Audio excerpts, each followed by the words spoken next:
Session की हम लोग बात कर रहे हैं, अगर हम लोग काउंट करें तो करीब 1 महीने का समय हम लोगों के पास है। अब इतने समय कोई पूरी पढ़ाई नहीं होती है, पूरा सिलेबस कवर होता है, ऐसा कुछ नहीं होता। तो हमको क्या करना पड़ता, जितनी चीजें हमने पढ़ी हैं उनको वैसे एडजस्ट करें, ऐसे करें कि हमारा पेपर जो है मैक्सिमम मार्क्स आए और हम उसमें कंफर्टेबल रहें। क्योंकि हमने देखा है जो लास्ट ईयर भी मैथ्स में होता है तो बड़े कम नंबर हो जाते हैं। कम क्यों हो जाते हैं? एक सब्जेक्ट होता है मैनेजमेंट, जिसमें IIM में लोग करते हैं, मैनेजमेंट बीटेक के बाद भी करते हैं, बड़ी अच्छी पैकेज भी मिल जाती। तो ये मैनेजमेंट हमको सीखना चाहिए। मैनेजमेंट सीखने के लिए हमको देखना पड़ेगा कि हमको 25 क्वेश्चंस आते हैं तो हम कैसे करें।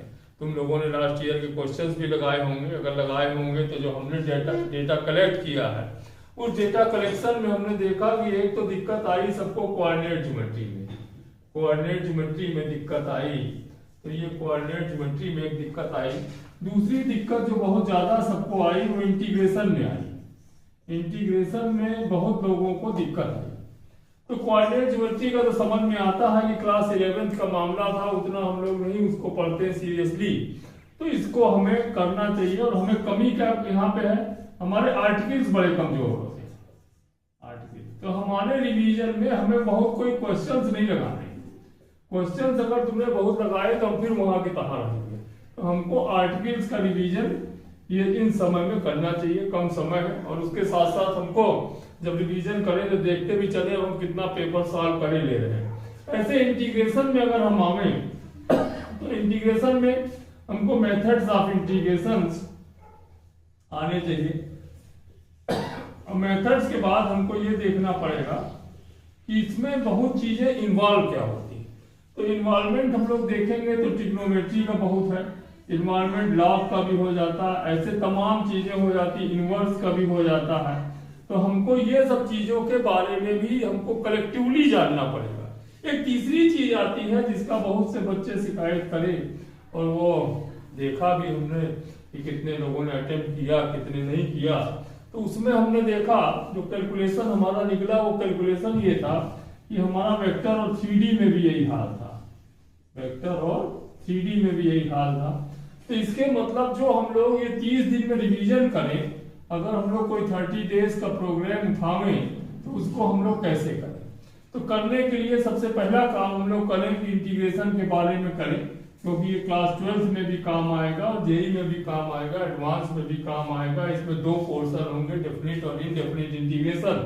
तो इनडेफिनिट इंटीग्रेशन ज्यादा परेशान करता है। तुम अगर लास्ट ईयर के पेपर भी देखोगे तो उसमें दिक्कतें आती हैं, और वो दिक्कतें कहाँ होंगी इसको हम लोग देखेंगे। तो हम लोग का पहला काम ये है कि हम लोग इसको देखें और उसके बाद हम लोग इंटीग्रेशन वाली चीजें डिस्कस करें, कोऑर्डिनेट ज्योमेट्री डिस्कस करें। और इंटीग्रेशन के साथ साथ जब हम करेंगे तो हमको पूरा रिवीजन चूंकि करना है 30 डेज में, तो हमारे साथ होगा क्या कि हम फंक्शंस भी रिवाइज करेंगे, हर चीज रिवाइज करेंगे।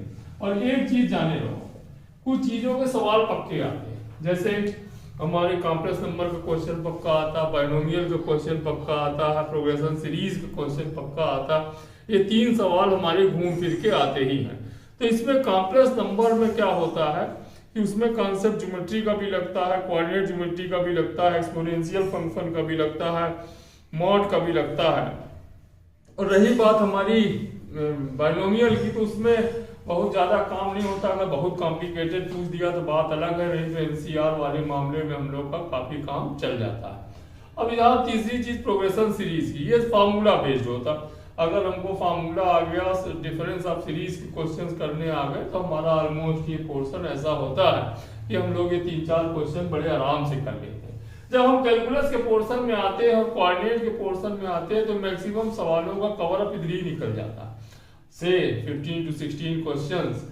इसमें क्या होता है, बड़ा भारी हमारे पास एक पूरा ब्लॉक है जिसको हम लोग एक तरीके से गड़बड़ हो जाते हैं, कहीं नंदी की वजह छूट जाता है। जब पेपर दे के आते तो हमको लगता है हम पूरा पेपर सॉल्व कर लेंगे, कभी कभी लगता हम इसको 1 मिनट में भी कर लेते, लेकिन तब कोई फायदा नहीं रह जाता।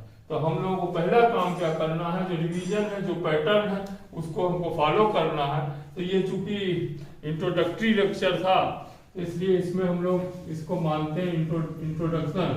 तो इंट्रोडक्शन में क्या होता कि हमको मालूम चल गया कि हमको काम कैसे करना है।